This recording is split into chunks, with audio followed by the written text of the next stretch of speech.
Valle showed in a space that used to be JP Morgan's bank vault. The smell of success was in the air.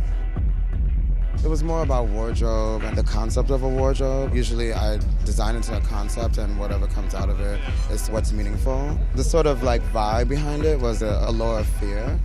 And we didn't want to create this like monster. We created a shift in between the features of a person, things that feel relative that you would feel close enough to like interact and then also be afraid of them. There's things that you can pick out and wear and that you want right away. And then at the same time, you're really sort of curious and sometimes sort of shocked a bit about like what's going on. So it's the mix of it, and it has an energy and a spirit. And I think that that's what fashion's about.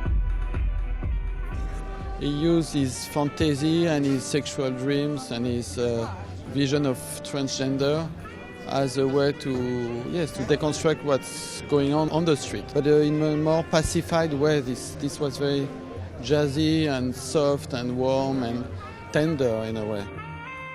It's very much about blurring lines. I'm not looking at a man or a woman. It had a lot to do with the wardrobe thing and just like looking through like the pieces that myself and my friends have always acquired. You don't really get a sex, you don't really get a gender, you just get this like vibe. This is like independent people growing up, going outside and showing themselves. You know, there is no limits, you know. People could think that they're freaks, but they're not. It's just such a normal people that's just showing their feelings. I feel like in the nightlife, it's one of the only places that incorporates fashion into your actual lifestyle. And it's not just a thing that you just buy a suit and you're like okay with that.